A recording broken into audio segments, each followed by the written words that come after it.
Hi everyone, back on my channel, and today we are talking about breastfeeding because I feel like I've learned a lot about it and there were things that I just didn't know.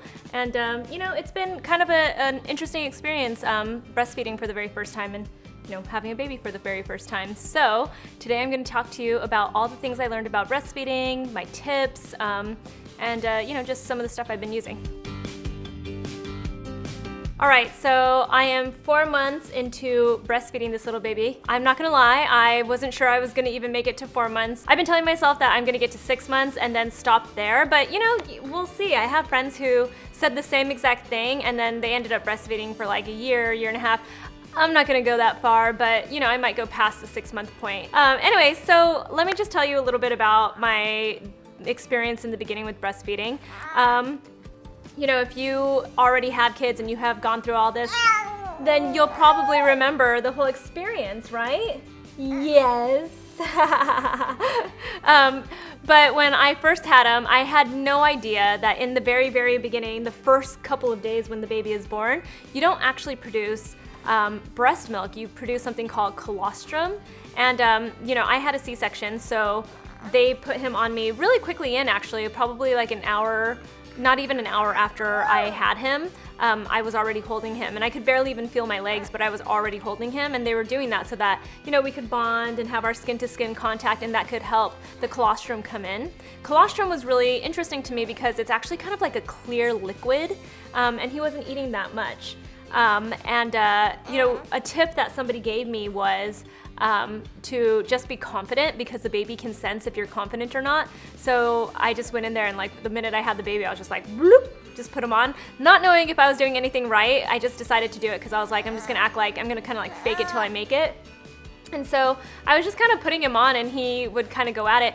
But one of the first mistakes that I made, right? Are you calling me out already? I did not know that you should put the baby's entire mouth around your entire areola. You would kind of think that you just put the baby on the nip of your nipple, but that's not true. There are actually like 15 to 20, apparently there are like 15 to 20 different holes where the milk comes out of your areola, which includes your nipple and like the surrounding area. And so you have to actually latch your baby onto the entire nipple area, which was not what I was doing. I was just kind of putting them on, and it was destroying my nipples. It's really, really painful if the baby doesn't latch on completely. So you have to latch him on and make sure that he has like a big mouth. So you kind of like, get their jaw. You kind of just get their jaw. You just get their jaw a little bit, not rough or anything. You just like make sure you latch them on with their whole entire mouth. And then what you can do is kind of stick your finger into the mouth and pull the bottom lip out. And what that does is it makes kind of like, it creates like a little bit of a barrier. So his lip would kind of do this thing where it comes down like this. And then it would be like a barrier between him and my actual skin, and so it wouldn't rub as much, and it wouldn't like chafe it as much. So once I figured out how to do that, it was kind of smooth sailing. So everybody was recommending nipple cream. So I got this one. It's called Mother Love Nipple Cream, and it is completely organic. And if you look at the ingredients, it's just extra virgin olive oil, beeswax, shea butter, marshmallow root, and calendula flour. So it's super, super simple. And they were giving me all these other different creams at the hospital, and I just didn't really like the ingredients that were in them. This is just so simple, and I didn't even use that much, really. I ended up just using this for maybe like a week or two, and then I didn't need any more. So every time I would finish feeding him, I would just put a little bit on and let it soak in. I will warn, nipple cream stains all of your shirts. So all of my t-shirts that I wore this with, and I obviously was braless, they all have like boob marks now, basically. Like you can see where it was that I had nipple cream. So they are worthless shirts now, right? In the beginning, they don't latch very well. So you're constantly like you almost feel like you're in a fight with them. Like they want to eat, but they don't know how to like latch on, so you're kind of going through like this game and everything, and you have to learn some of the techniques. So one of the things that was super helpful, and I didn't actually realize this until a couple of weeks in, was this is called My Breast Friend. So it's like best friend, but breast friend,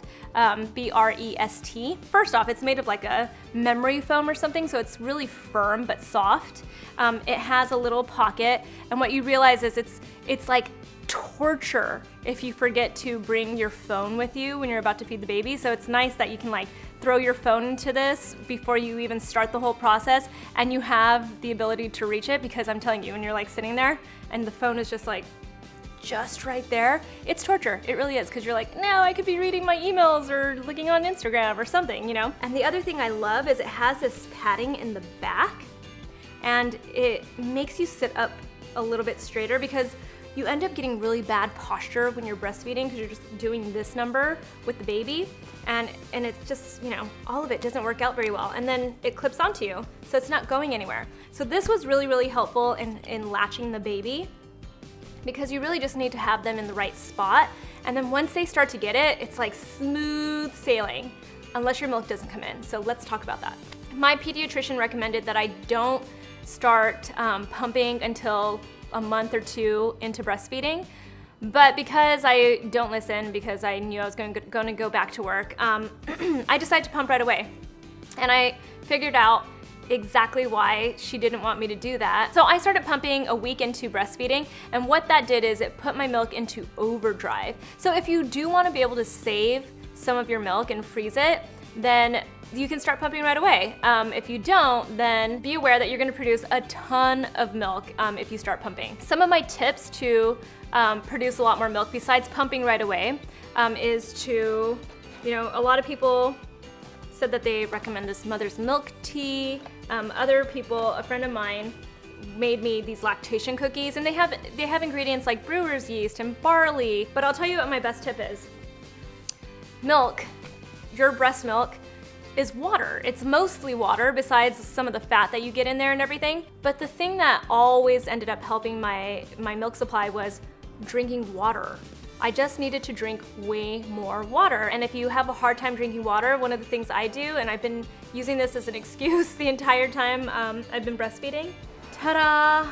I drink juices, or, you know, like all these different, this is like a fresh squeezed juice from the Mexican restaurant I just had lunch at. It keeps it going. I still do it right now.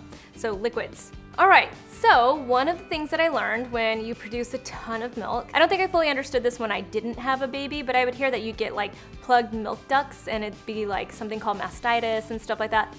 So one day I actually decided to go out in the evening, and I didn't have my pump with me because I thought, you know, I can go probably a couple of hours without pumping.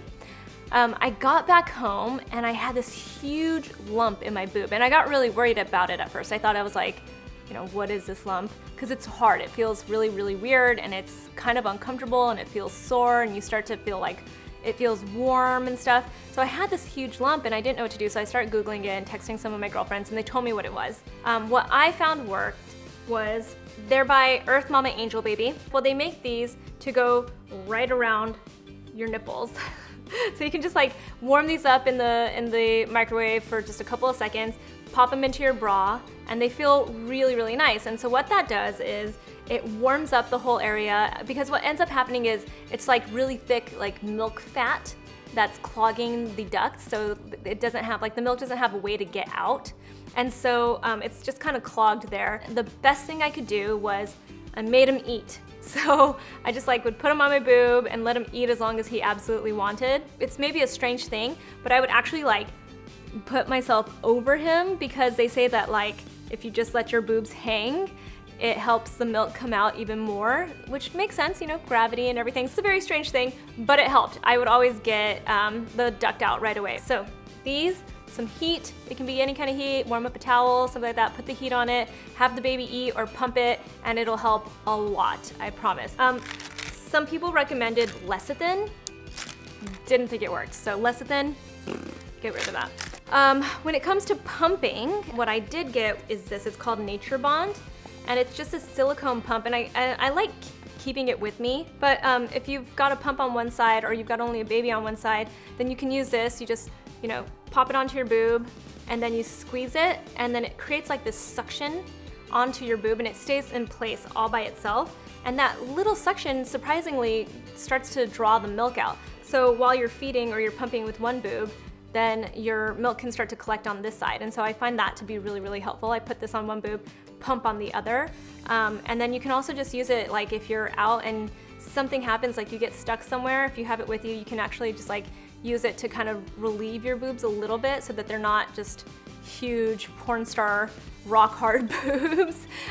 Just, you know, you can get a little bit of relief. You might have to toss the milk, but I like this. This is just really easy to tote around. I tried to use a manual hand pump. That doesn't work. Another tip I have is if you are pumping, that means that you're using bottles. I like these Komotomo bottles. They are, you know, my pediatrician recommended them. They're shaped kind of like a boob, so when the baby, especially if you look at the nipple, you know, the baby doesn't get confused early in between like your boob and the nipple. The only tip I have is, and this is just, I mean, it seems obvious now, but it wasn't obvious to me, there are slow flow nipples and there are fast flow nipples. I ended up having the fast flow ones and I didn't even realize it in the beginning. So the fast flow ones are what can really confuse the babies, because then they start to get the milk really fast, and actually it would make him like kind of choke a little bit while he was eating. So I got the slow flow nipples, and it really was helpful because it helps kind of keep it where they have to like still work to get the milk and everything, so it gives them a little bit of like a mouth exercise and stuff like that. And I don't know, these have just been really, really helpful. Slow flow nipples though, whichever bottles you end up getting, that's like the big key when you introduce the bottle to them. So one of the things I'm doing is I've introduced a little bit of formula now. This is called Halle. It's a German organic formula, and I actually really, really like it because I tried a couple of other brands that were here from the US, and every time I tasted them, they didn't taste like breast milk. They had a metallic taste to me and everything, and I had tasted my milk. I mean, if I'm gonna feed it to the baby, I'm gonna taste it too. I noticed that breast milk tastes kind of like skim milk with a ton of sugar poured into it, so it's just like really sweet, light milk. This Halle has a very similar taste to it. It's the only brand that I found that tastes kind of like breast milk. It's not the same exact thing, but it's very, very similar. I had found online that, you know, the instructions are in a different language. So what I found is for 3.4 ounces, you put 3 scoops. For 4.4 ounces, you put 4 scoops, and so on. So this has been really helpful. I get it from organicstart.com, and they send it really, really quickly. Like I get it in 2 days probably. And this has been really, really helpful, Halle. And then the last thing that I learned is you can't microwave breast milk. I didn't know that. So when you take the milk out of the refrigerator or you want to warm up your formula, you either have to boil it in the bottle or you get a milk warmer, and then they use kind of like steam and stuff. I've been using the Munchkin milk warmer. It's not great. I don't love it, but it's not terrible either. And from what I've read of other reviews and stuff of milk warmers, they're all not that great. So if you guys have a suggestion for a milk warmer that you think I absolutely should get, I'm gonna be giving him milk for, you know, a good while, so I wouldn't mind getting a new one. But if not, then yeah, I use the Munchkin one. It's not bad, it does what it needs to, and he gets his milk. And that's everything I know about breastfeeding so far. If you have any questions, leave them in the comments below. Leave me any tips that you have. I'm still learning every day, and we will talk to you soon. He's completely passed out.